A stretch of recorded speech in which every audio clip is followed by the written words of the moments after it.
Hello, everyone. Before I start my daily sewing of mask for the coronavirus protection, I'd like to share a couple of pieces of information with you and show you a couple of things that I'm changing about the design. The first thing is that the latest studies coming out is there's less transmission via hand and object touching, which is called fomite transmission, than there is by aerosol droplet transmission, which is when you are near someone and they're talking. Because this disease sits high in the lungs and goes up into the trachea, that's where the virus stays. Then when people talk, cough, just the droplets that come out during an exhalation of breath. If you are not outside of that 6 foot zone, you are getting a full viral load when they talk to you. The thing that is still difficult for people to understand, because we're used to diseases that they're not transmissible until a fever starts. Well, this disease is not like that, and it has been proven so. There is a 7 to 14 day period of time before symptoms start that the viral load is higher and it's transmitting during that time. There are also asymptomatic carriers. Now, this harkens back to the typhoid epidemic. Many asymptomatic carriers were the ones that transmitted the typhus into the general population. This is why testing of everyone is so important. In a village in Italy, a small one, they tested everyone in the village. There was just as many people that were asymptomatic as there were with symptoms. But the viral load was higher in the asymptomatic carriers. So just because someone's not presenting with a fever or symptoms means nothing in this disease. So, I just finished watching a video by Dr. John Campbell. This is where I'm getting my information. It's from Dr. John Campbell and from Peak Prosperity. And the reason I am relying on them rather than others is because they actually give the citations to the studies they're reading. They put the links to those studies up for people to go to and search for and read, and I have been doing that. Now, educating yourself is vitally important in this. I just went to Walmart to get my latest sewing supplies. I and one other person were the only ones wearing a mask. Period. I saw a handful of people wearing gloves. Now, that goes to the fomite transmission, which we now know is not as easily done as the aerosol droplet transmission, but great for them. If we had everyone wearing a mask and gloves, we could get this down, beat this down. So, I was in the aisle and a lady approached me and she said, "Did you make your own mask?" And y'all, I'm thankful that I can do anything to help others through this. But my little mask is just rudimentary. It's not good stitching. It's just basics. I just rigged it together as best as I could, and I told her, "Yes, ma'am." And she said, "Thank you." Her sister works at Vanderbilt in the COVID unit. Now, the fact that hospitals now have COVID units should strike fear in your heart. But I told her, I said, yes, ma'am, I just rigged it up out of a bandana. And she said, really?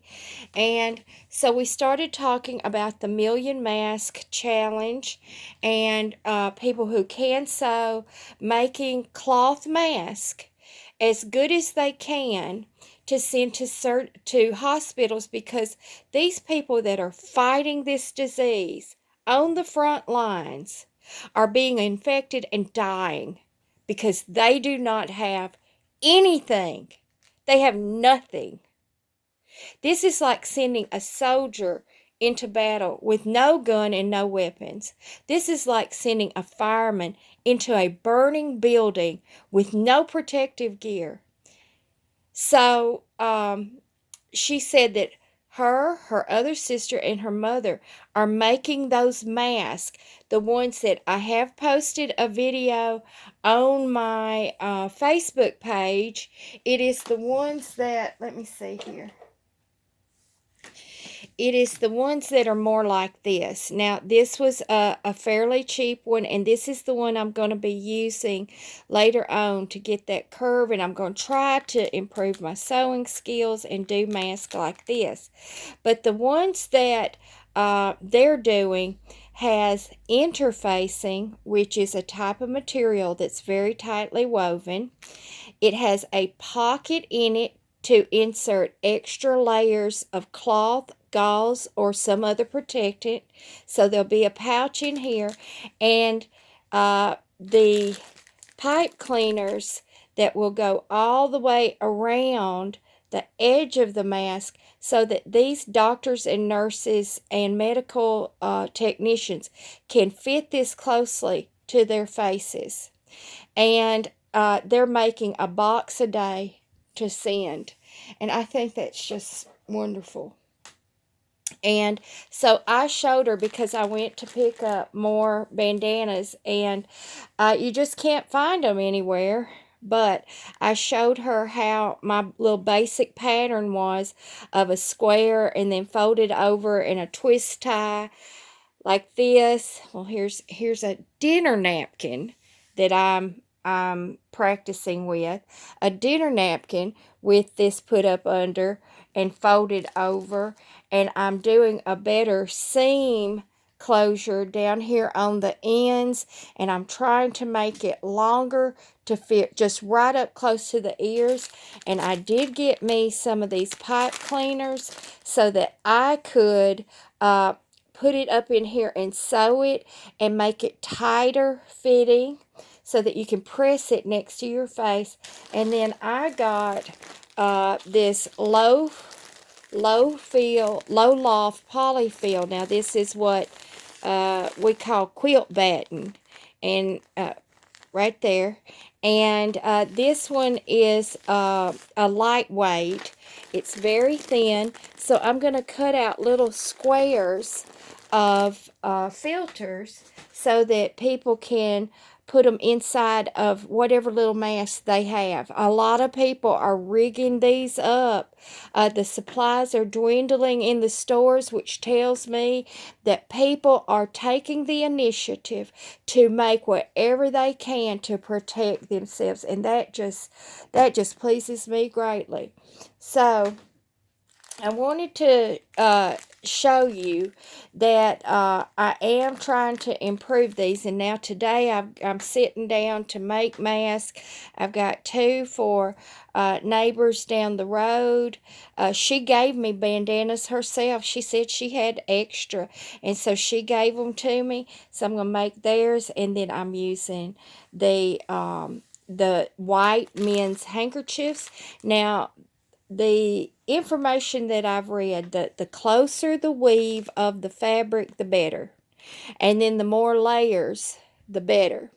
And because we're making these washable, I wash mine every day. I wash them every day. And this is the one that I made that had that shape on it, but it ended up looking like a duck. Y'all, I'll just tell you the truth, it did. So I'm gonna have to work on this design here. And so like I said, at Walmart, I almost missed them because they've got them hanging like this. So I thought they were those hair where there's a stretch to it and you just slip it on top. I thought you couldn't undo them, but I went up and y'all know how I am. I just started kind of fiddling with it, and they're just regular bandanas, and they had folded them purely like that for a display. So they've got some pretty designs. I'm gonna make some today. So that's my latest update for you. Please take this seriously. The the foment mic transmission is not as great, which means I am not as likely to get it. Y'all are not as likely to get it from touching a surface.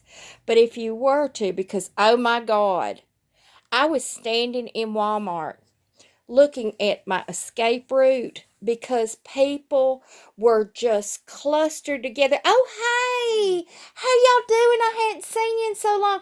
And they're right up there in just clusters, clusters. And we do have 2 cases here in my county. It's all in the surrounding areas. In Tennessee, we've got epicenters now, and every state now has an epicenter. And every 3 to 4 days, the number doubles of who is infected. And then out of that number of infected, there is a percentage that get sick. And then out of that number, there is a percentage that gets critically sick. And then out of that number, there is a percentage that dies. And we can actually see, here's the thing. For all the people saying this is no worse than the flu, well, yes, it is. But not only that, well, do you just not care about other people? Do you just not care about yourself? It's such an odd concept to me that you would be willing to risk your life. Well, people do it every day with smoking and drugs and risky behavior, so I guess I shouldn't be. But it does surprise me at the callousness that they are showing to their fellow man, that they could be the ones to infect their family or their loved ones or members of their church, because now we're seeing it. I mean, we've seen this happen. We've seen it unfold. One asymptomatic carrier directly infected 53 people in the UK. Now, each of those 53 people infected 4 to 7 others. That's the estimate now. That's called an R naught. So 4 to 7 people, each one of those 53 infected, then each 4 to 7, each one of those, you see it goes on. That's what the exponential variant is. That's how this has spread so rapidly. It's highly viral, it has a long incubation period, and it's transmitted through air droplets up to, they have found that it hangs in the air up to 3 hours after a person has left the area. That's why spraying the air with a Lysol or air sanitizer type thing helps. That's why wearing a mask helps, because it hangs in the air. So I did just want to bring this to you, an update. Please watch Dr. John Campbell and Peak Prosperity. They have not been wrong since January 24th when I started watching them. So please take care of yourselves. While I'm doing this, the herbs are just on the back burner, but I am having my lunch buffet every day out in my yard. I just am pulling up all of the little wild lettuce pieces that are coming up, just like harvesting any kind of lettuce, but I'm doing it while they're young because they're in the middle of the yard and Kenny just mowed them all down. And so the ones around the edge, I'm just pulling those up because I've got plenty in my herbal garden. So everyone, please, yes, I have put my herbal videos on the back burner. I look through and I have plenty of videos on respiratory health, what herbs to use for that. Those are the ones you're going to want to pay attention to for this upcoming pandemic that we are in. You want herbs to be adaptogens and build up your health, your immunity. You want polyphenols, which are the bitter foods, and those form a protective barrier and also build up your immunity. And you want things that are high in sesquiterpenes that oxygenate the blood, help the blood flow better and oxygenate so that as it's going through your body, it's healing, it's creating a healing effect. So I've got the videos on that, but real quick, just a list. If you'd like to just have a short list on hand of herbs to have on hand, you're going to want mullein, wild lettuce, usnea, forsythia. Elderberry is an adaptogen. You want any bitter foods for your protection. So that's like spinach. That's like chard, kale. Those are good sources of that. Forsythia, I watched the movie Contagion. That is a good movie to watch. It does actually have actual medical references in there that you can utilize. It also had a reference to forsythia. This guy used forsythia, the plant, as an herbal remedy for the virus that the movie talked about. Well, when I went in to look at forsythia remedies, and health benefits, it is for upper respiratory issues. So it is blooming right now. It is the yellow blooming shrub you see almost everywhere. So you can gather the blooms and the leaves and prepare it just like any other herbal mixture. So I will try to get all that put down in the description below. And please take care. Take care of yourself for yourself, but take care of others as well. And God bless you and have a good day.